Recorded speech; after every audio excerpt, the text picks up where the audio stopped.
안녕하세요. 워런 버핏처럼 매일 신문을 박전무와 함께 읽으면서 투자의 고수가 됩시다. 웜의 신박 오늘 7월 24일 수요일 순서입니다. 자, 오늘은 굉장히 중요한 기사들이 좀 많거든요. 일단 어떤 내용들의 기사가 있냐, 어떤 내용의 기사들이 있냐면, 발음이 잘 안 되네요. 자, 카카오 김범수 이장님이 구속되신 요 얘기 하고, 그리고 네이버 웹툰 북미 웹툰 IP 영화 제작 박차. 이 웹툰을 한 번도 제가 본 적이 없다 보니까 이 웹툰의 그 어떤 파생적인 어떤 수익 창출이 어떻게 이루어지는지 사실 아이디어가 뭐 별로 없습니다. 그래서 요 기사 한번 체크해 보고요. 그리고 요즘 배당주로 관심이 많으신 은행주 중에 우리나라 지금 은행 1등이 KB금융입니다. 이 KB금융이 역대 최고 분기 실적 4천억, 자사주 소각, 주주 환원 등등 돼 있는데 한 15년 전, 10년 전까지만 하더라도 신한은행의 생산성이 월등하게 좋았기 때문에 신한은행이 계속 1등을 유지했던 걸로 기억이 나는데 언제부턴가는 지금 대출 자산이라든지 수익 이런 면에서 KB금융이 1등이고 시총도 KB금융이 1등을 하고 있습니다. 자, 그리고 가트너가 2023년 세계 IAS 시장 16.2%로 성장. 요 부분은 약간 반도체랑 또 연관된 뉴스니까 한번 읽어보고요. 그리고 많은 분들이 또 투자를 하셨던 셀트리온 송도 3 공장 가동 카운트다운이라고 되어 있거든요. 새로운 공장이 가동이 되면 가동되는 시점의 업황 분위기에 따라서 매출과 영업이익률이 또 결정이 되기 때문에 이 부분도 한번 체크해 보고 테슬라 휴머노이드 로봇 내년 공장 배치 외부 판매는 2026년이라고 되어 있습니다. 테슬라에 많은 분들이 투자하고 계시는데 이번에 미국 갔다 오면서 미국에서 야 테슬라는 다음 모멘텀은 로봇이구나라는 걸 아주 큰 아이디어를 얻고 왔지 않습니까? 그죠? 그래서 이 휴머노이드 로봇이 정말 공장에 언제부터 실제로 배치돼서 장기적으로 보면 이 로봇이 노동자를 대체할 수 있는 건가? 그게 꿈이 현실로 다가오는 게 26년 이렇게 돼 있으니까 이 부분까지 살펴보도록 하겠습니다. 자, 어제 댓글에서 30년 이상 비염으로 고생하다가 기적적으로 탈출한 1인입니다. 방법은 차가운 거 멀리하고. 네, 그래서 저도 요즘 얼죽 아들 많으시지 않나요? 얼어 죽어도 아이스 커피 하시는 분들 많은데 저희는 아무리 얼어 죽어도 반대말이 뭐였겠죠? 아무리 뜨거워도 뜨아입니다. 뜨아. 네. 저희 아버지께서도 항상 물 따뜻한 거 먹어라. 어머니도 늘 강조하셔가지고 항상 따뜻한 커피로 먹습니다. 자, 외출 시 마스크 쓰고 비타민 D 3000 복용하라고 얘기하셨습니다. 예, 저도 실천하도록 하겠습니다. 자, HMM에 관한 아주 좋은 글을 또 남겨주신 분도 계시고요. 네, 맞습니다.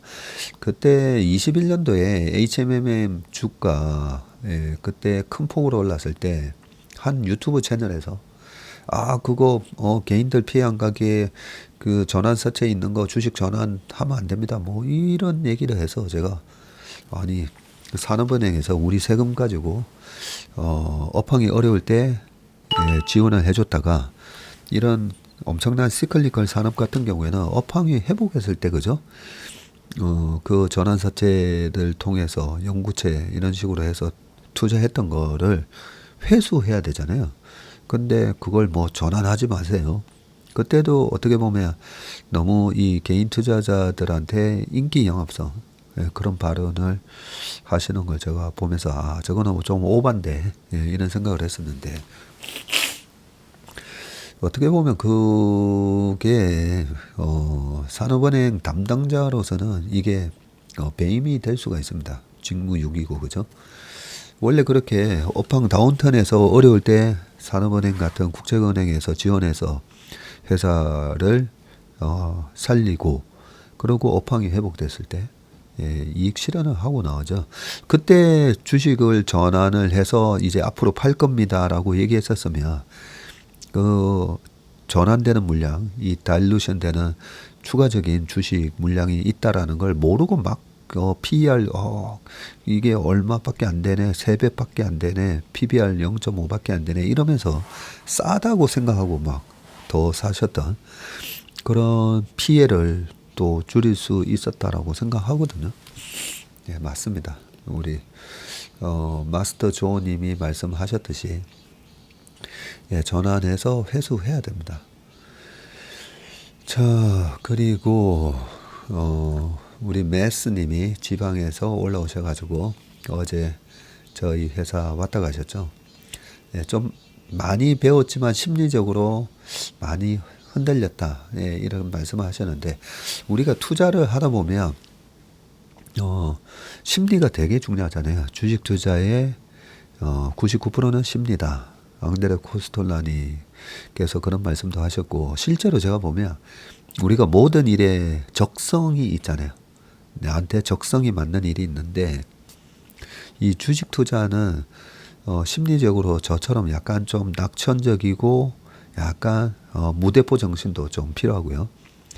낙관주의가 된다는 말은 다들 안 좋다라고 하는 상황에서 잘 될 거야라고 이제 낙관적으로 좀 생각하는 거거든요. 그런 약간 낙천적인 성격도 있어야 되고요. 근데 그 낙천적인 성격의 리서치가 백업이 안 되면 그것도 되게 위험하죠. 저희 회사에는 매일 아침마다 10명이 넘는 직원들이 참여해서 리서치를 또 같이 하고 있으니까요. 그런 면에서 저의 낙천적인 성격 그리고 저희 회사의 리서치 그리고 제가 아무리 낙천적이라도 또 한편으로는 이 깨지는 걸 되게 싫어한다고 했잖아요. 그래서 비싼 영역에서 주식을 무모하게 막 계속 이거 갈 때까지 가보자. 저는 그런 스타일은 아니거든요. 그래서 웬만하면 비싸다고 생각하면 잘 팝니다. 또 잘 팔고 나오고. 그런 여러 가지 시너지가 합쳐져서 그 시장을 이기는 그런 수익률을 낼 수 있다라고 생각을 합니다.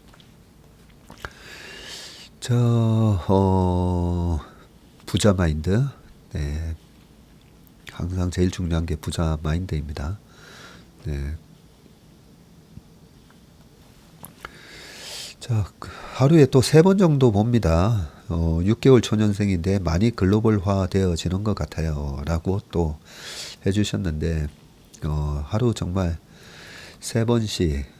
또 우리 패왕TV님은, 이제는 알아듣는 비율이 높아졌다. 이렇게 하시거든요. 우리가 주식시장에 대해서 이 금융 환경에 대해서 익숙해지셔야 됩니다. 그렇게 아주 익숙한 이 업계에 20, 30년 했다는 사람들도 주식으로 쪽박 차가지고 20, 30년 됐는데도 아직까지 주식으로 돈 번 적이 없는 분들이 꽤 많습니다. 꽤 많습니다. 일단은 익숙해져야 되고 두 번째는 좋은 투자 습관과 원칙을 갖고 있어야 되죠. 근데 대부분이 우리 업계에서 오랫동안 고학력으로 종사하신 분 중에 주식으로 돈 못 번 분들은 보면 일단 좋은 습관이 없는 경우가 대부분이고요. 그 좋은 습관이 없다 보니까 좋은 습관과 원칙이 없다 보니까 매번 시장은 새롭게 바뀌잖아요. 그 새롭게 바뀌는 시장에 똑같은 실수를 계속 반복하시는 분들을 많이 보게 됩니다. 자, 요까지 아이고 벌써 10분이 지났네요. 자, 기사 읽어보겠습니다. 자, 카카오 경영 쇄신 AI 투자 올스톱이라고 되어 있습니다. 카카오의 경영 쇄신과 AI 중심 차세대 성장 전략에 제동이 걸릴 것이라는 우려가 현실이 됐다. 카카오는 창업자인 김범수 CA 협의체 공동의장 겸 경영쇄신위원장이 전격 구속되면서 창사 이래 최대 위기를 맞았다. 향후 카카오 엔터테인먼트 등 계열사로 수사가 확대되면 플랫폼 업계 전반에 부정적 영향을 미칠 것이라는 지적도 제기된다. 업계에 따르면 카카오는 23일 CA 협의체 공동의장을 맡고 있는 정신화 대표를 중심으로 김 위원장 구속에 따른 대책회의를 개최했군요. 서울 남부지방법원은 한정석 영장전담 부장판사는 이날 새벽 김 위원장에 대해서 검찰이 청구한 구속영장을 발부했다고 합니다. 자, 카카오 관계자는 현재 상황이 안타까우나 정신화 CA 협의체 공동의장을 중심으로 경영 공백을 최소화하기 위해서 최선을 다할 예정이라고 밝혔다. 김 위원장은 지난해 2월 SM엔터테인먼트를 인수하는 과정에서 경쟁사 하이브의 공개 매수를 방해하기 위해서 SM엔터 주가를 하이브의 공개 매수가인 12만원보다 높게 고정할 목적으로 시세를 조종한 혐의를 받고 있고요. 법원은 대기업 총수로서는 이례적으로 도주 우려를 사유로 구속영장을 발부했다. 검찰은 향후 형사소송법에 따라 최장 20일의 구속기간을 두고 김 위원장을 추구할 계획이다. 자, 카카오는 김 위원장 구속으로 충격에 빠진 분위기인데 그룹 쇄신 작업과 신규 사업 발굴에 있어서는 창업자인 김 위원장에 대한 의존도가 높았기 때문에 당분간 카카오의 굵직한 경영 현안도 제동이 걸릴 수밖에 없다. 카카오 창사 이래 최대 위기로 여겨진다. 증권시장도 김 위원장의 구속에 민감하게 반응을 하며 불안한 심리를 반영을 했는데 카카오는 23일 전날보다 2,000원 하락한 38,950원을 오갔고 향후 김 위원장의 유죄 여부에 따라 주가가 더 요동칠 여지가 있다. 추후 카카오 계열사에 대한 수사도 확대될 수 있어서 긴장감이 커지고 있는데 시세의 조정 의혹 외에도 카카오엔터가 2020년 드라마 제작사 바람픽처스를 인수하는 과정에서 바람픽처스의 시세 차익을 몰아줄 목적으로 비싸게 매입 증자했다는 의혹을 수사하고 있다. 카카오 모빌리티가 알고리즘을 조작해서 자사 가맹 택시인 카카오 티블루의 승객 호출을 선점하도록 했다는 이른바 콜 몰아주기 사건과 김 위원장과 카카오의 블록체인 플랫폼 클레이튼 관계사 임원이 횡령 배임 등 혐의로 고발된 사건도 살피고 있다고 합니다. 플랫폼 업계 또한 우리나라 정보기술 역사의 한 획을 그은 김 위원장 구속의 당혹감을 감추지 못하고 있는데 김 위원장은 이해진 네이버 창업자와 더불어 벤처 1세대를 대표하는 인물이고요. 김 위원장 구속 여파가 업계 전반에 미칠 것이라는 우려가 나온다. 기업 총수에 대해 도주 우려를 빌미로 구속영장을 청구한 것도 과도하다는 지적이다. 자, 업계 관계자는 카카오는 독립된 기업이라기보다 업계 생태계 내 상징적인 기업이기 때문에 충격적인 일로 받아들여진다고 밝혔고요. 대기업 총수에 대해 도주 우려가 없음에도 이를 구실로 구속영장을 발부한 것에 대해서는 과도하지 않냐라는 의견이 다수라고 또 전했다고 합니다. 자, 지난번에 카카오 쇄신위원회 그리고 카카오의 그 전문 경영인 분이 또 구속되기도 했을 때 한번 다루기는 했었는데 그죠? 야, 이렇게 관리가 제대로 안 되고 있었나라는 그런 생각이 들었고요. 김범수 의장이 이 쇄신 위원장을 맡으면서 한 달에 한두 번인가 출근을 하다가 요즘 월화수목금토 뭐 이렇게 출근한다. 이 기사를 볼 때도 저는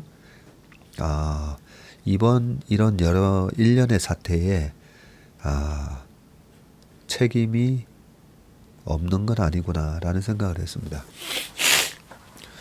저도 이제는 뭐 회사를 경영을 하고 있지만 사람을 뽑을 때 제일 제가 지금은 가장 중요시 여기는 거든요. 아마 모든 경영을 하시는 분들은 다 똑같으실 건데 저 사람이 사고를 칠 사람인가 아닌가, 이 도덕적인 관념이 있는 사람인가, 일단 그게 제일 중요합니다. 저희도 금융회사잖아요. 금융은 신뢰가 에브리띵이라고 보거든요. 신뢰에 혹시 이 트러스트에 금이 갈 만한 혹시 그런 부분에 나중에 좀 문제가 있을 수가 있을까? 예, 그 부분을 제일 보고요. 두 번째는 열정입니다. 열정. 예, 그 열정을 얼마나 이 일에 미쳐서 열정을 갖고 일을 할 만한 사람인가. 그 두 가지가 가장 핵심인데 그 동안에 보여졌던 여러 가지 일련의 사태들을 보면 관리가 인사가 만사라고 옛날에 이병철 회장님이 그러셨잖아요. 그런 면에서 여러 가지로 참 책임이 벗어날 수는 없으시겠구나라는 생각을 했고요.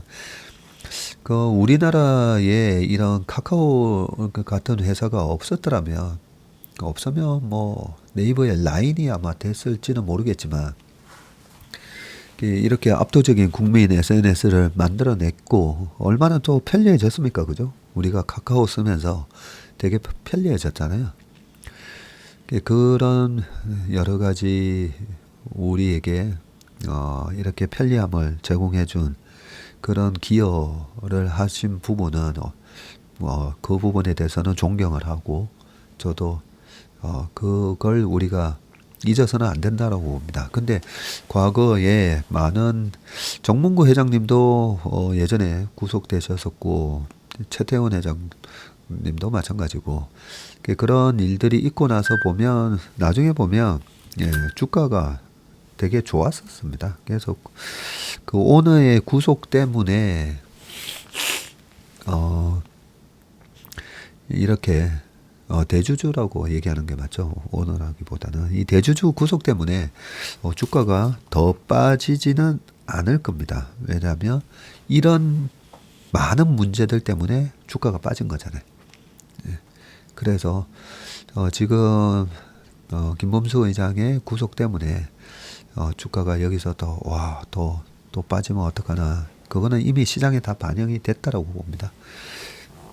주가가 올라갈 수 있는 그 부분은 얼마나 이번에 정말 제대로 쇄신을 해서 이 거대한 그리고 이 엄청난 플랫폼을 만들어 놓은 걸로 수익을 다시 창출하고 그 수익을 주주 가치를 위해서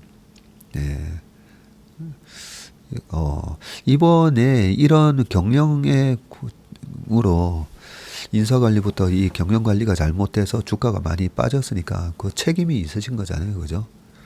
그래서 이번에는 제대로 정말 쇄신을 하고 이 카카오 주가가 많이 빠진 걸로 인해 많은 피해를 본 투자자들에 대한 이 소액 주주들에 대한 책임감을 느끼시고 앞으로 김범수 의장뿐만 아니라 그 카카오의 정신아 공동의장을 비롯해서 정말 큰 피해를 줬다라는 그런 좀 마음을 가지시고 책임감을 가지시고 정말 제대로 경영 쇄신을 해주시기 바라겠습니다. 왜냐하면 이렇게 독보적인 플랫폼을 갖고 있기 때문에 경영 쇄신만 되면 주가는 무조건 올라옵니다. 무조건 올라오고 거기다가 이제 금리가 떨어지면 그게 하나의 트리거가 되면서 주가가 위로 튈 건데요. 그 주가가 위로 튈 때 경영 쇄신이 안 돼 있으면 많이 못 오를 거라서 반드시 이번에 경영 쇄신에 그 기회로 삼으시길 바라겠습니다. 자, 두 번째는 네이버 웹툰입니다. 그 웹툰이 생각보다는 미국에서 상장되고 나서 이 되게 히트를 못 쳤어요. 그죠? 자, 네이버 웹툰, 북미 웹툰 IP 영화 제작 박차, 미국 유명 작가 제작자로 합류라고 돼 있는데, 자, 네이버 웹툰이 미국 현지 서비스를 통해서 발굴한 웹툰 등 IP 작품을 영화 애니로 본격 제작한다. 콘텐츠 포트폴리오를 넓히며 글로벌 스토리 테크 플랫폼으로 거듭난다는 목표인데, 23일 업계에 따르면 네이버 웹툰은 미국 현지 영어 웹툰인 Death of Popstar 영화 제작을 확정했다고 합니다. 제작에는 바비, 툴리, 주노 등의 각본과 제작에 참여한 오스카 수상 시나리오 작가이자 프로듀서인 디아블로 코디와 500일의 썸머를 제작한 메이슨 노빅이 참여한다고 하네요. 넷플릭스 공포 영화 캠걸스의 각본을 맡은 이사 마제이가 시나리오를 또 담당하고요. 데스 오브 팝스타는 지난 21년 네이버 웹툰 영어 서비스의 연재를 시작해서 현재 프랑스어, 스페인어까지 연재가 확대된 작품으로 글로벌 3,300만 조회수를 기록 중이다. 그래요? 3,300만? 인기 절정인 팝스타 주인공인 소피가 계단에서 떨어져 지옥에 도착하지만 팬인 죽음의 신을 만나 지구에서 평범한 삶을 다시 살 수 있는 기회를 받으며 펼쳐지는 에피소드를 담았다고 합니다.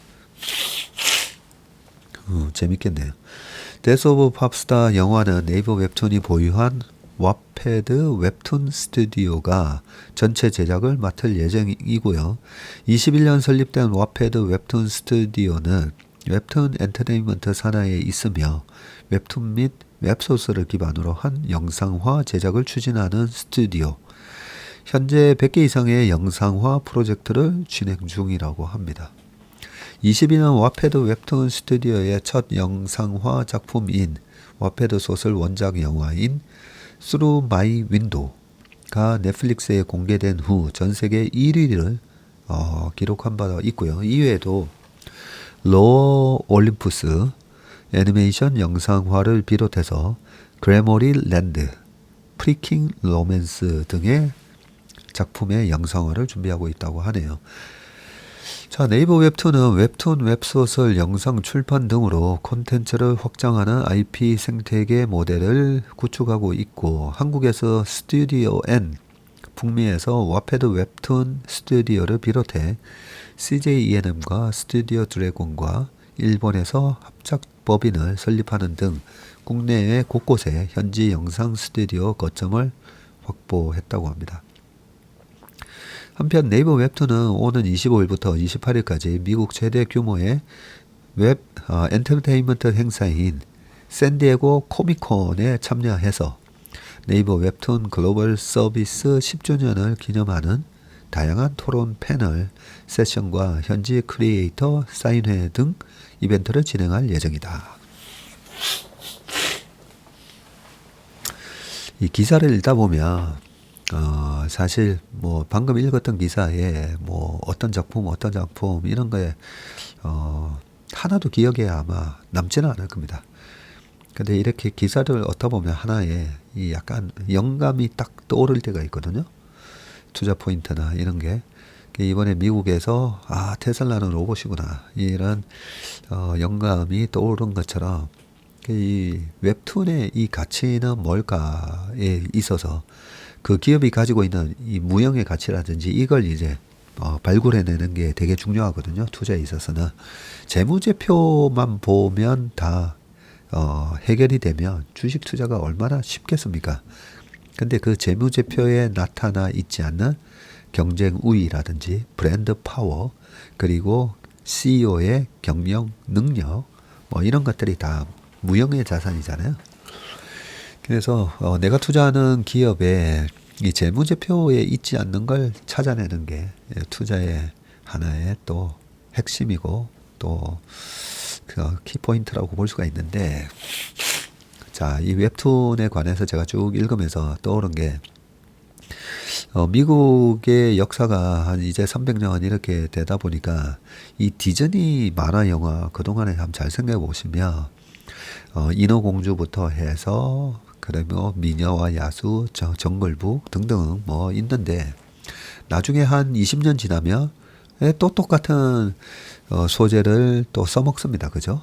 예, 계속 이렇게 써먹는데 예전에 그 영화계에 계신 분들하고 이렇게 얘기를 하다 보니까 우리는 5천년의 역사가 있는데 미국 같은 경우에는 역사가 좀 짧다 보니까 이 영화나 드라마로 만들 이 소재가 참 부족하다 이런 얘기를 많이 하고요. 그래서 이 영화나 드라마 제작할 때 이 처음에 이 어떤 이 시나리오를 만드는 이 소재를 찾는 게 되게 어렵다고 하더라고요. 그런데 이 네이버 웹툰이 요런 아까 이 데스 오브 팝스타가 어떤 내용인지 간단하게 나왔잖아요. 네, 인기 절정인 팝스타 주인공이 계단에서 떨어져서 지옥에 도착하지만 팬인 죽음의 신을 만나서 다시 뭐 이런 그런 이런 창의적인 소재가 과연 이게 이 독자들한테 먹힐까 그게 중요한데 일단 먹혔잖아요. 웹툰에서.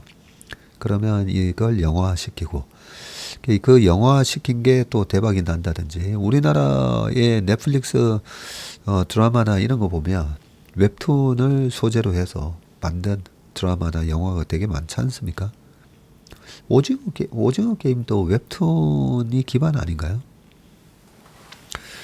그래서 이 웹툰이 가지고 있는 그 가치는 이 수많은 웹툰의 그 작품 속에 숨어 있는 이 수많은 소재가 될 수가 있겠구나 라는 방금 생각이 들었고요. 그러면 지금 히트를 치지 않았던 나중에 히트 칠 수도 있잖아요. 그러면 이 웹툰이 가지고 있는 그 소재의 가치는 얼마가 될까? 이 회사를 인수를 하면 그 안에 있는 저작권이나 이런 걸 다 가져올 수 있는 뭐 만약에 그런 상황이라면 이 회사의 밸류는 얼마일까? 이런 식으로 한번 접근을 해보면 되겠다라는 생각이 살짝 들었습니다. 그 부분은 또 제가 또 공부를 해보고 지난번 테슬라처럼 이 로봇의 가치가 앞으로 대단하겠구나 뭐 그런 게 또 좀 더 공부를 해서 좀 컨빅션이 생기면 또 다시 말씀드리겠습니다. 자, KB금융그룹입니다. 요즘 고금리 상황이다 보니까 어마어마한 실적을 지금 내고 있나 봅니다. 예, 역대 최고 분기 실적 한 분기에 4천억, 한 분기에 1조 7,300억 당기순이익을 냈네요. 비은행 계열 이익의 기여가 40%나 육박하군요. KB금융 지주니까 그 밑에 딸려 있는 계열사들의 연결 실적이 아마 반영이 된 것 같습니다. 한 40% 정도가. KB금융이 2분기 역대 최고 당기순이익을 내며 리딩금융 탈환에 유리한 고지를 점했고 KB금융은 2분기 당기순이익으로 1조 7,324억 원을 기록을 했고요. 자, 비은행 계열사 기여도가 40% 가까이 육박했고 ELS 손실 보상 비용 및 대손 충당금 환입 등 일회성 이익이 반영된 것에 영향을 받았고 KB금융그룹 재무 담당 임원은 ELS 손실 비용 환입 및 대손 충당금 환입 등 일회성 이익을 제외한 그룹의 경상적 분기 당기 순이익은 1조 6천억 정도 수준이라고 합니다.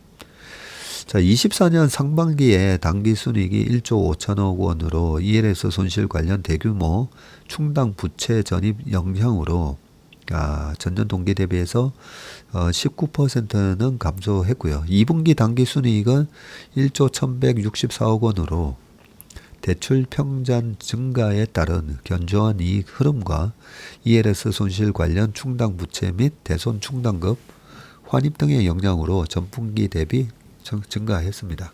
6월 말 기준으로 원화 대출금, 원화 대출금이 얼마냐면요. 352조입니다. 자, 3월 말 대비해서는 2.3%, 전년 말 대비해서는 2.9% 증가했고요. 가계대출은 최근 주택거래 증가 등 대출 수요와 기금 대출 확대로 전년 말 대비해서 3%, 약 5조 원 증가했으며 기업 대출은 대기업 대출을 중심으로 전년 말 대비해서 2.6% 증가했네요. KB증권의 증권입니다. KB증권의 상반기 당기순이익은 3,761억 원으로 전년 동기 대비해서 50.7%나 증가하며 합병 이후 반기 기준 최대 실적을 달성을 했고요. 2분기 당기순이익은 1,781억 원으로 브로커리지 수익 축소 및 부동산 시장 침체에 따른 프로젝트 금융 수수료 감소의 영향으로 전분기 대비해서 10.1% 감소했다고 합니다. 네. 뭐 증권업이야 크게 뭐 차별화가 없다 보니까 KB증권이 50.7% 이렇게 순이익이 증가했으면 순수 증권사 수익도 이번엔 괜찮겠구나. 이렇게 생각하면 되겠죠. 부동산 PF에 크게 물린 거만 없으면요. KB 손해보험 상반기 당기순이익은 5,720억 원으로 시장금리 상승에 따른 육아 파생 손실 확대에도 불구하고 IBNR 적립방법 변경 관련 준비금 환입 영향으로 전년 동기 대비해서 8.9% 증가했고요. 2분기 당기순이익은 2,798억 원으로 1분기 IBNR 준비금 환입 기저 효과로 전분기 대비해서 4.2% 감소했습니다. 그리고 KB 국민카드도 있네요. 국민카드의 당기순이익이 상반기에 2,557억으로 전년 동기 대비해서 32.6% 증가했고요.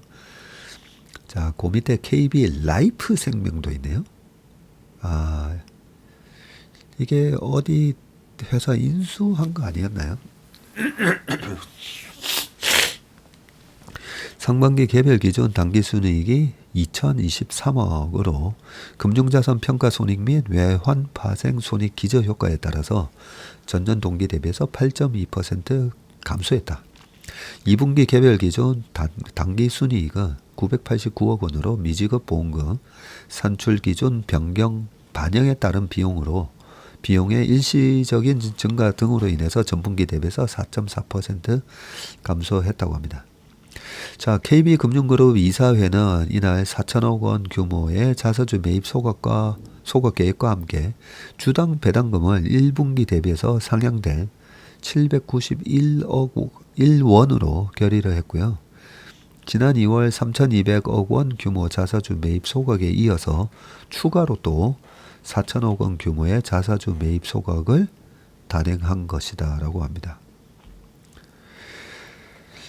추가 자사주 매입 소각 결정은 주주 환원을 확대하고 주주 가치를 제고하고자 하는 이사회와 경영진의 의지를 다시 표명한 것이라면서 불확실성이 확대되는 어려운 경영 환경에서도 업계의 최고 수준의 자본력과 안정적인 이익 창출력에 기반하여 일관되고 차별화된 주주 환원 정책을 펼칠 것이라고 강조했습니다.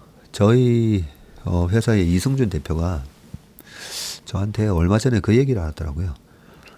저랑 같이 이렇게 회사를 설립을 해서 운영을 하고 있는데 본인은 좀 자부심을 갖고 있다라고 하면서 하는 얘기가 다른 금융회사들 지금도 보면 은행, 손해보험, 국민카드 이런 회사들이 어떻게 돈을 버느냐? 다 고객의 호주머니에서 나온 돈들이에요. 이게 그죠? 보험료 그리고 카드 수수료 그죠?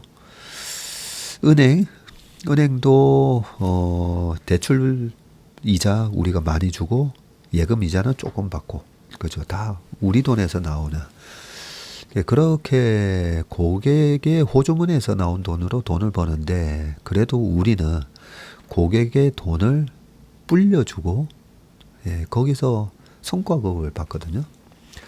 저희는 이제 그거 없습니다. 처음에는 그동안에 늘 수익을 많이 내다 보니까 성과보수 20% 요렇게 받다 보니까 저희가 코로나 때도 뭐 40에서 60% 수익 내고 하면 40% 수익에 20%만 하더라도 8%잖아요.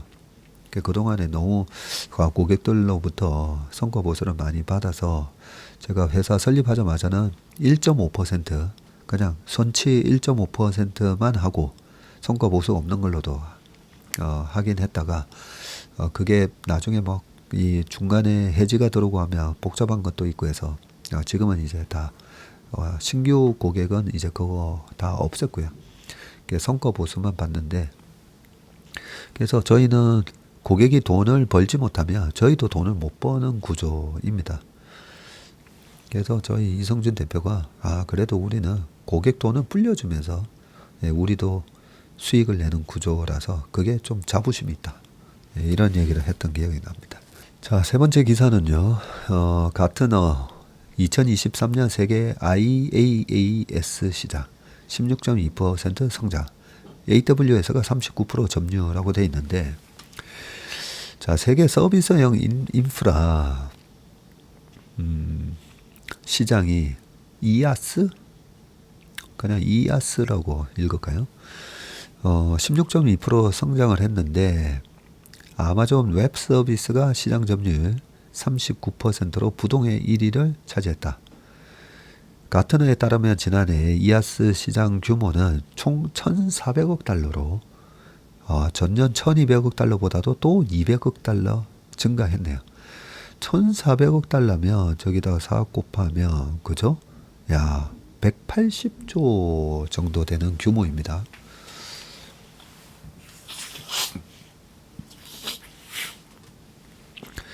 AWS가 시장 점유율 1위를 유지했고 마이크로소프트 23%, 구글이 8.2%, 알리바바가 7.9%, 화웨이가 4.3%로 뒤를 이었고 상위 이 5개 회사가 82% 시장 점유율을 기록하고 있네요.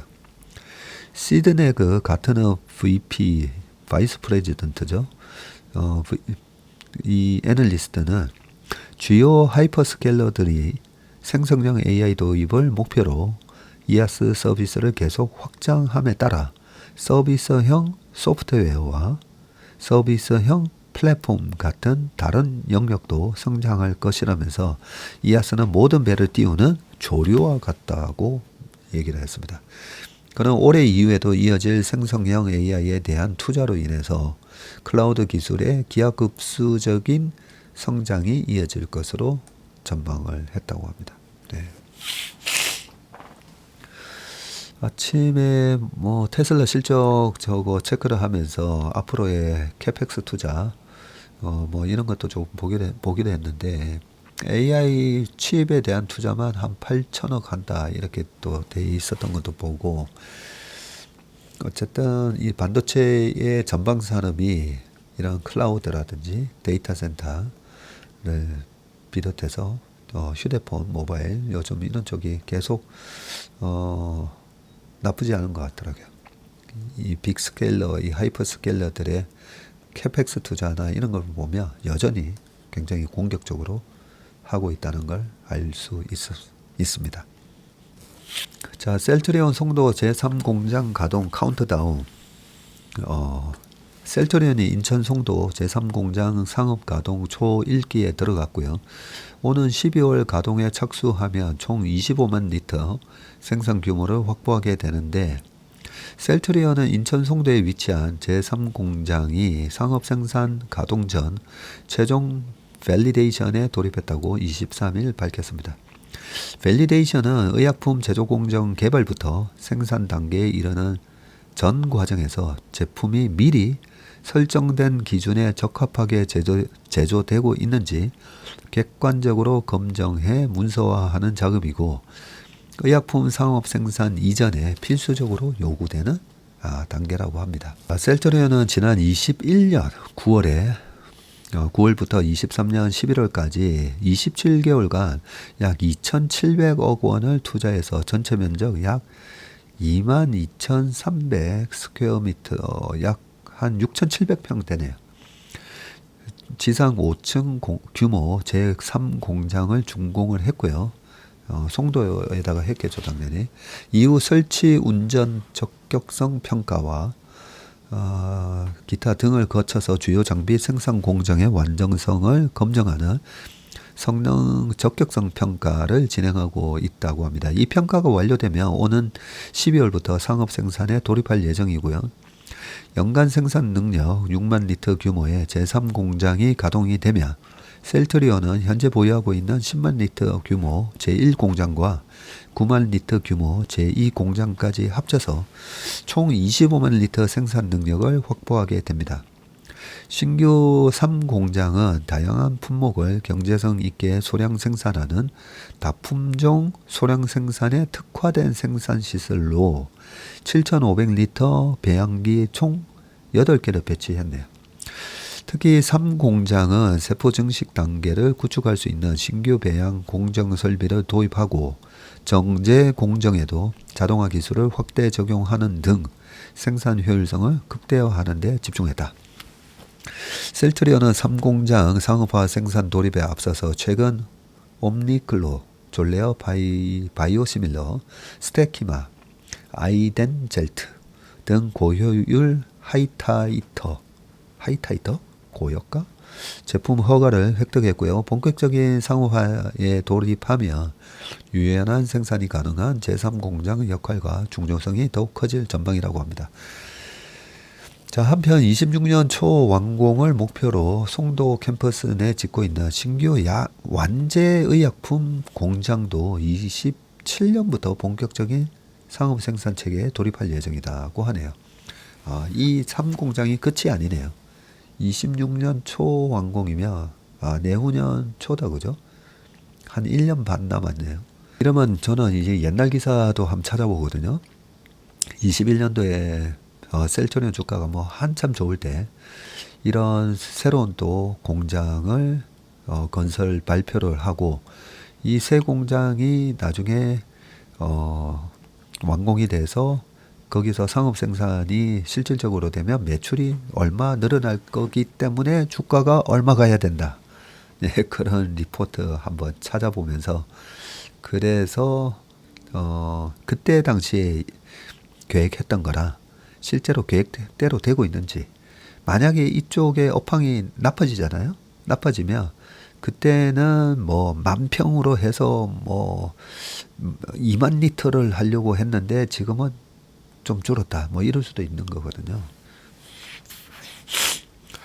그래서 과거 리포트 이렇게 보고 회사 과거 리포트 들어가서 옛날에 뭐라고 얘기하고 애널리스트는 그래서 이 밸류에이션을 어떻게 했는지, 네, 그런 거 다시 찾아가서 이래 공부해 보면 되게 재밌습니다. 시간이 딱 거의 다 됐네요. 자, 마지막 테슬라 휴머노이드 로봇 내년 공장 배치, 외부 판매는 2026년입니다. 자, 테슬라가 휴머노이드 로봇 옵티머스를 내년 공장에 배치하고 26년에는 외부 판매까지 하겠다고 밝혔고요. 앨런 머스크가 트위터에다가 테슬라는 내년 휴머노이드 로봇으로 시험 생산, 이걸 로우 프로덕션이라고 하군요. 시험 생산을. 로우 프로덕션을 시작해서 회사에서 사용할 것이라고 밝혔고, 옵티머스를 테슬라 공장에다가 배치한다는 의미다. 이어서 2026년 다른 회사를 위한 대량 생산, 이걸 대량 생산을 하이 프로덕션이라고 하네요. 대량 생산을 할 수 있기를 희망한다고 덧붙였습니다. 이는 머스크가 공개한 당초 계획보다 각각 1년씩 늦어진 일정이고, 앞서 4월 머스크는 옵티머스를 연말 테슬라 공장에 배치하고 내년 말까지 외부에 판매하겠다고 밝혔었네요. 테슬라에 대해서 과거 앨런 머스크가 이 테슬라를 인수하고 그 다음에 2015년에는 알트만하고 같이 챗GPT를 만든 오픈 AI도 설립하고, 그리고 스페이스 X에 대한 그 로켓 발사도 뭐 여러 번 실패했다가 나중에 성공하고, 과거 이 테슬라의 오랜 테슬라가 아니라 앨런 머스크의 그동안의 역사에 대해서 쭉 공부하다 보면 기가 막힌 아이디어를 가지고 정말 저걸 가능해? 저게 가능해? 하는 걸 시작합니다.